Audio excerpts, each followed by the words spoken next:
This is Judge Joe Brown, and you're watching We All Be News TV, the News-free Dixie. News-free Dixie for the 21st century. Well, John, also before I let you go, I got to ask you about this because you've been a celebrity yourself.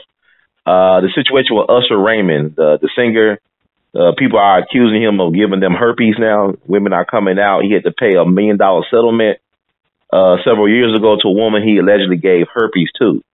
And now you got women come out the woodworks, kind of like a Cosby thing, accusing him of giving them herpes. One recently was a sister. People are, I guess, body shaming her because she's so big. But she allegedly said that she's suing Usher not because she got herpes. She tested negative for herpes, but because he did not tell her when they had their so-called alleged sexual encounter. Have you been keeping up with that at all, or are you aware of that case or the situation? Yeah, I've seen that. I got to get your thoughts on it. He's kind of a big one, too. And when it first stumbled to my attention, somebody says, I refuse to accept that he slept with that. But you've been in Hollywood weird culture. You know people got fetishes and whatnot. Let me tell you how bad it is. One time I was in a restaurant, and I stood up. And at a table nearby, somebody else stood up, and he stumbled, and he bumped the waiter. And the waiter bumped into this other somebody that was of low character. Mm-hmm. So when this person stood up and sold all of them, he wanted to try and sue me for causing him to get hurt. Wow. Not that he received any physical injury, but because he got a fright that he might be hurt. That's ridiculous. That's right. That put an emphasis on the word punk. But you see, when you're a celebrity, you get admiration. And then you also attract the cranks and the creeps and the cretins. People want to live through you. Some people admire what you've done or what you stand for. Some people may admire your performances. Some people just want to live through you because they don't have a life. Mm-hmm. It should be an inspiration to somebody to get a life, but it's kind of pathetic when they want to live through you when they don't have one. Now, I made it a point, and I fought Hollywood for 15 years. Every day I take the show. They wanted me to push an agenda, that LGBT feminist agenda, and I just flatly refused. Every day I was in the studio, there was some kind of high hassle, minor or major, about that.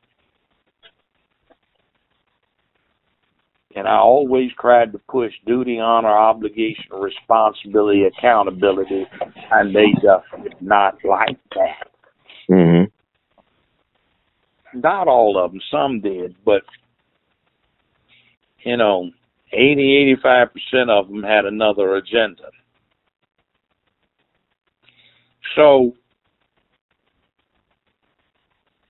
you get people who stalk you. I've had that happen several times, and it's a bit crazy.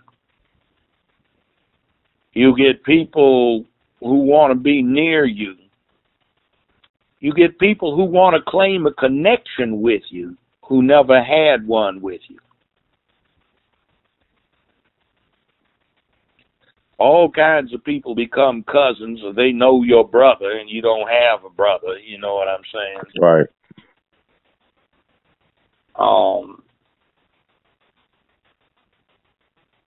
I had a stalker one time.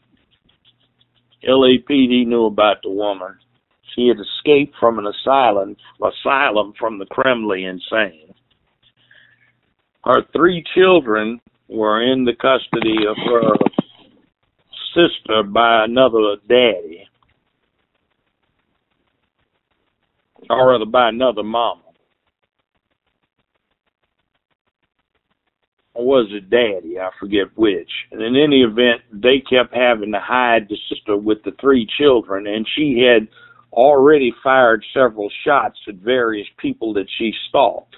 Well, she was a tall woman, so she would masquerade as a gay man. And what I learned is you can give no reaction to them, because if you yell at them, that's a reaction and that's a response. At least it's an acknowledgement that they exist. If you ignore them, they invent stuff. And I remember one evening, an LAPD detective spent the night in my suite because of this woman tracking us down. He had booked the room under an alias on my behalf. And he's there, and we hadn't been there 2 hours, and this woman gets put through to my room by the front desk. So I indicated he picked it up and he listened to it. So this woman called up about 38, 39 times over that night, and he wrote up a full report on it. So the next morning, this woman marches herself down to a police precinct and wants to say that I'd spent the night with her and I tried to assault her.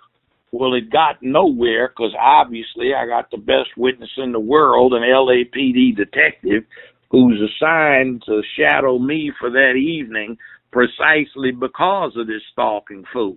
Mm-hmm. But you see how that might have worked out otherwise? Right. That's been it's been about 15 years ago now. Wow. But I've had that happen. People will invent stuff involving you, and you've never seen them, never heard of them. Wow. And the problem is the dynamic that's so crazy. If you even deny it, they get more wound up. Well, he at least acknowledged I existed. So when I hear celebrities get approached or attacked or accused of that, I say, well, no telling. Maybe, maybe not. But being a long-term practitioner of the law, we've got this great principle that says innocent until proven guilty, beyond a reasonable doubt. Now, Judge, also I would say to people, too, because people say, well, he did settle out of court, but just because you settle out of court doesn't mean you are actually guilty of anything. No. I just got through going, I finally got a divorce after 3 years, 11 months. Mm. I must have gone through $300,000 in legal fees. At one point, I was having to pay her the ex's legal fees until the judge said that's enough. Up to this point, everybody's responsible for their own fees. Wow. That's just a divorce. But you see, legal fees start adding up very quickly. And at some point, it's like, okay, even if I win this, I'm going to pay more money out of my pocket in legal fees, investigative costs, and other things than I'll pay if I settled it. Mm-hmm. So the settlement technically says so-and-so does not acknowledge any wrong. This is for purposes of a settlement only, blah, blah, blah, blah, blah. But then the crazy media that just wants to make a point, they start going through this change of, okay, wow, whoopee, why did he settle if it wasn't true? They know good and damn well what the truth of the matter is, but it's not good for their ratings, and inferring that something is wrong is in fact the truth is good for keeping you tuned in, so you will watch the commercials that are put on by the sponsors who pay money to put these commercials on, so you'll want the product and go buy it. Mm. Sometimes the commercials are funny. Sometimes commercials are better than the programming that they are backing up or sponsoring. Sometimes they're horrible. I won't go in a Quiznos sandwich place. One time I was skiing with some friends quite a while ago, and the person went off to go to a Quiznos to get sandwiches, and then they had this Quiznos commercial on. And what was on the commercial was the maggots that had been animated. Eye on this part here, over there, funny looking teeth, and they were supposed to be a rock band playing la da da da da da. And everybody said, I'll never eat one of those damn things again. So when the guy brought the stuff back, we just threw it away. And I never get into one of them again. But they were pretty good sandwiches back in the day, but you said because they commercial. Yeah. After that commercial, no way in hell. Why the hell would they make commercial like that, though? Some dumb fool thought it was hip. The ones I don't like what is it, Booking.com, they got this incompetent masquerading as a kindergarten teacher with the kids out of control throwing stuff. Two of them are in the fish tank. One of them's got her cell phone, and she's just getting away so that she can have some peace. They need to fire that woman. Grace, and it's embarrassing. That's not the way it ought to be, and the fact that they push it, I will never deal with Booking.com. Then they've got another one, Liberty Insurance, Liberty Mutual Insurance. And then they've got one dysfunctional-looking woman, one little dysfunctional nerd-looking boy with his hair too long, hugged up on her right hip, and a doty-looking little girl on the left, and she's talking about she couldn't take off to get an estimate because it was so much time having to spend with two kids, blah, blah, blah, so she got the estimate by the phone. And then another one of those goes in, they've got a dowdy, overweight woman with three boys, or supposed to be three boys. Stop, where's your brother, where's your brother? They don't answer, they keep clowning, and that's supposed to be acceptable. They've got another one where she's got a high school age kid who has a driver's license, who's at least that old, we know, because the insurance company came out and changed a flat tire for him. And then we see him with one of his homies in another scene, and Dad, the insurance company doesn't do that. Yeah, Dad, I know what a lug wrench is. What's a lug wrench? And you such a punk. You have a driver's license, and you don't have a clue as to how to change a flat tire. You don't know what a lug wrench is. You can't read the owner's manual. What's wrong with you? But they push that as acceptable. Another one of theirs, I just love them. What is it? Oh, you paid your insurance every time, you paid on time, and then you have a little rear end bang, you know, nobody's hurt, but you know, I mean, what do you have insurance for if you don't use it? No, you don't rear end people.